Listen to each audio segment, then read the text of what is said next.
existence is just a series of organisms imposing their will onto reality. It doesn't matter what it is or how you cut it. Even procreation, for example. I'm not convinced there's any non-selfish reason to do anything, including procreation. There's no argument I've heard that's non-selfish. Oh, I'm going to give this kid a good life. Give what kid? They don't exist. And if you acknowledge that existence as a human being comes with at least some level of suffering, then the infinite non-suffering of non-existence trumps the finite suffering of existence. That's just math. But it doesn't matter what you're doing. Existence is organisms imposing their will onto reality. I mean, look at the world. We make tools. We use reality and exploit and pervert it for our personal goals. And I'm not saying this in some moral upstanding way, but just more in a pure logical way. Even having sex, attempting to have sex, an organism wants to have sex with the other organism regardless of whether the organism wants to. Doesn't matter whether they actually act on that. That is the concept. Another example. Obeying the law. I'm not convinced that the average person is a law-abiding citizen because of some moral value. I'm not convinced of that.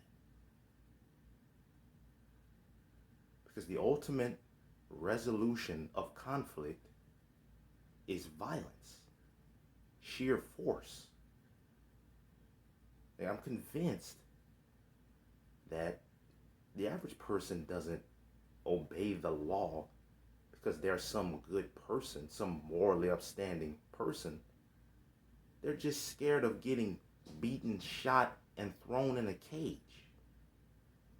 They don't want to be locked in a cage with a bunch of barbarians. And again, this is not some revolutionary knowledge. This is just common sense. But sometimes you gotta point out that big fucking elephant in the room. Because people, it's like they assume, well, it's an elephant in the room. I assume everyone sees it. But no, sometimes it seems like not everyone does see it.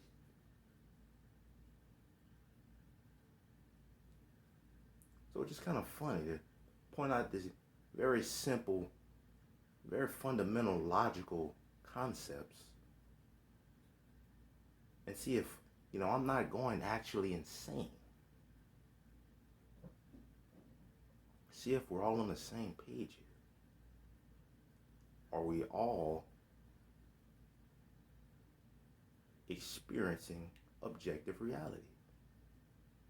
As far as our, human brains are capable. And of course, there's people who suffer from psychosis and things of that nature. But I'm talking about as far as we can understand reality and all share an objective, that there's some objective truth or, gravity exists, things like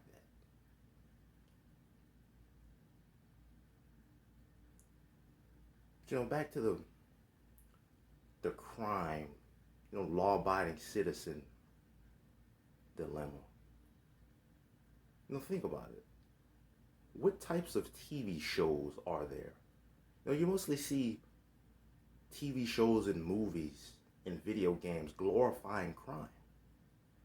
Music glorifying crime. And I'm not saying this. I'm trying to be completely unbiased as possible, completely neutral as I possibly can. Why is that? TV, movies, music, video games, etc. These people are glorifying crime. But you have to put it in economic value, in an economic sense. They're selling what people want to buy. And if the people want to buy committing crime, then what does that say about the people?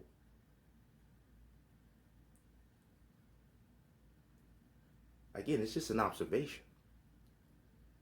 That's all I'm doing. I'm just observing. I'm just an observer. I'm just an uninterested third party. Nonpartisan third party.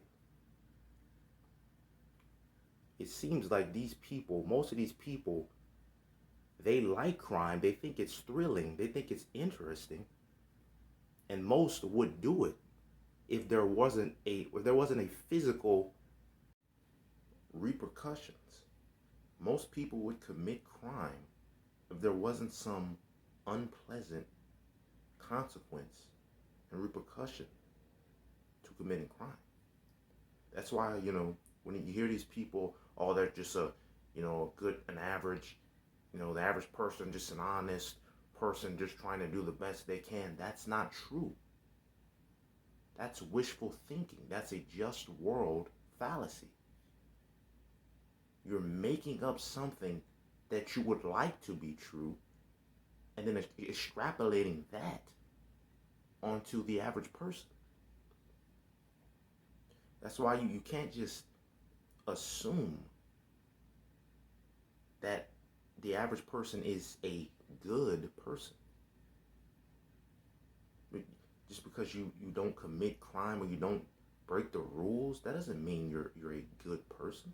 That's an active thing. That's a proactive thing. You may not be breaking the rules or causing harm because of an inability or a cowardice.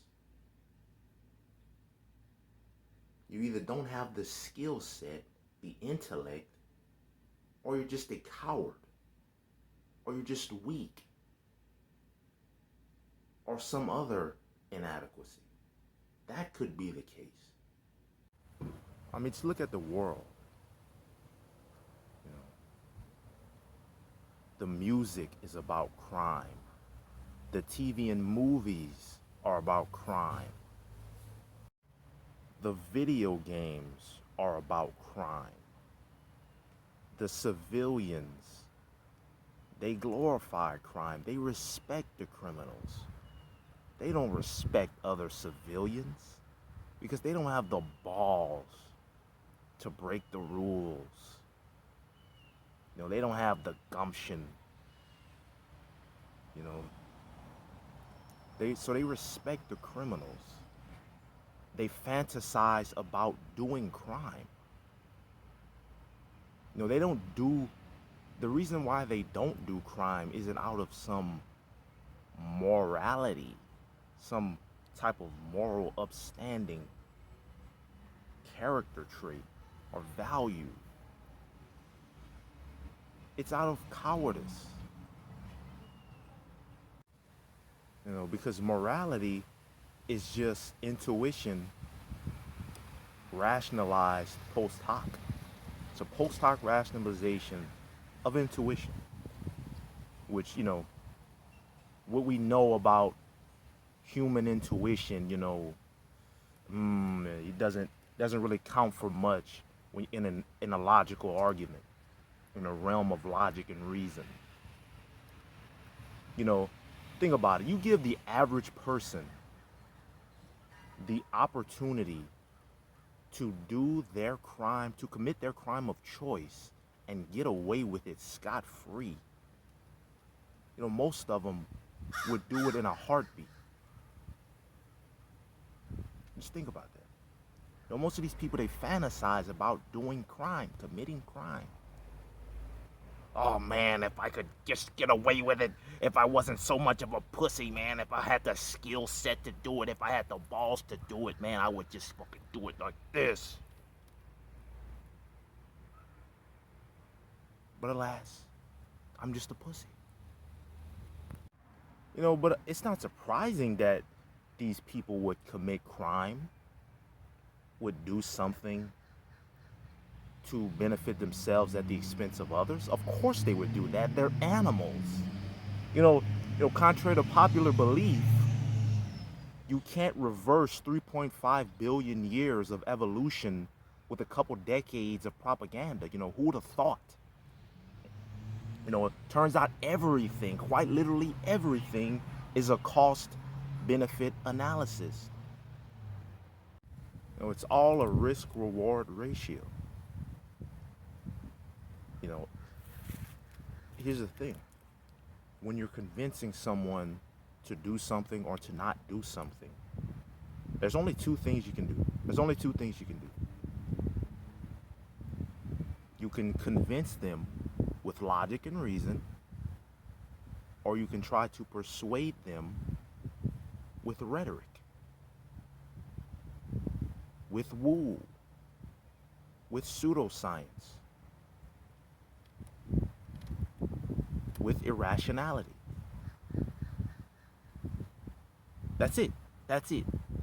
You can either say, don't do that because it's bad. The big guy upstairs said that's bad. Don't do that.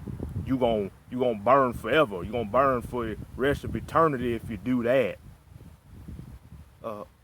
Is there any reason specific? No, you're gonna burn in hell forever. Okay.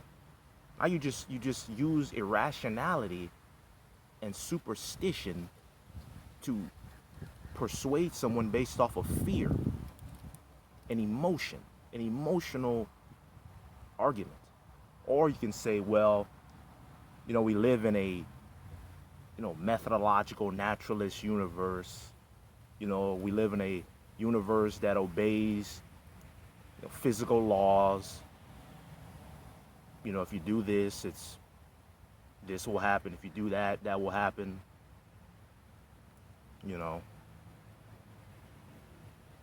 There's no inherent meaning or value to any of these occurrences.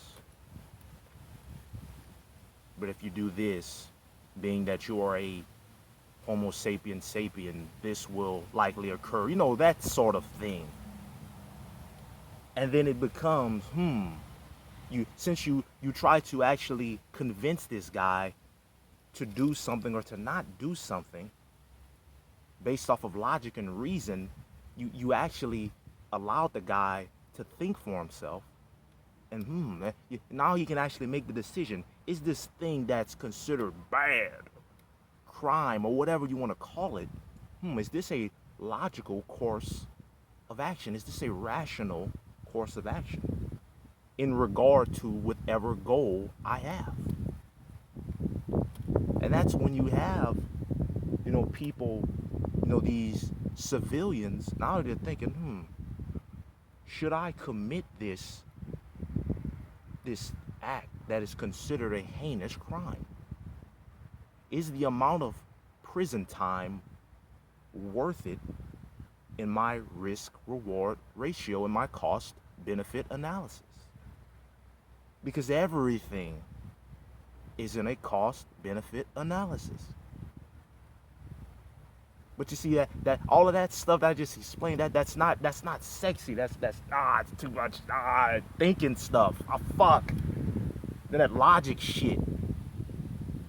It's really hard to refute it, man. Fuck. Because contrary to popular belief, it's not some black silhouette in a top hat and a trench coat committing crime. It's most likely Joe Doe, John Doe from around the block. I mean, just think about this.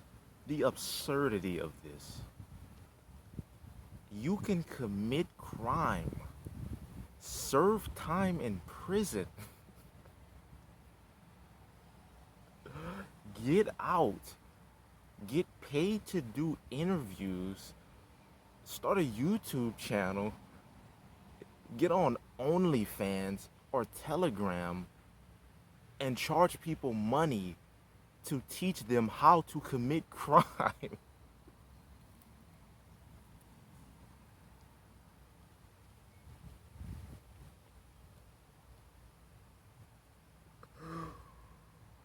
Oh my God.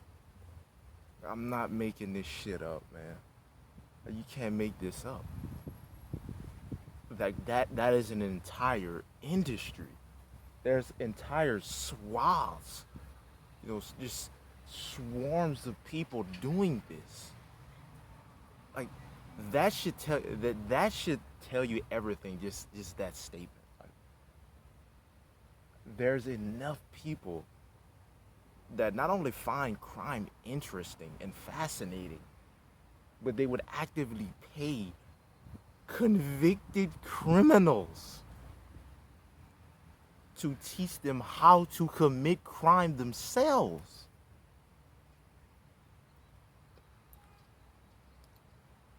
Man, this shit is hilarious. This is the reason why you have to look at the de facto and not the what's on paper. Because let's take an example. You know, the 9 to 5 job. On one hand, you hear these people. Again, I can only go off of what people say. I can only go off their actions. On one hand, you have the people that say, the 9 to 5 workers, they're the cornerstone of society. They're the backbone of society. Society wouldn't function without them. And on the other hand, you have people saying, you broke loser, you fucking work at fucking McDonald's or Walmart or whatever. And you can't have it both ways. I'm trying to understand, what group, maybe it's different groups of people saying, oh wait, no, some of them are the same people. Whoa. Now I'm confused. They're talking out of both sides of their mouth. I'm at a fork in the road. What is it? Are they saying the moral grandstand thing of the 9 to 5 workers are the backbone of society, and then in their casual, in their personal lives, colloquially, they're saying, oh, you fucking broke loser, you're just a failure and all of this other shit. Is that what they really think? Again, go with the de facto, not what's on paper. I don't give a fuck what the guy making some moral grandstand. Fuck what that son of a bitch is saying. That fucker's likely trying to lull you into some sort of false sense of security, which is gonna make you have an inaccurate view of reality. And if you have an inaccurate view of reality, you can't make an informed decision.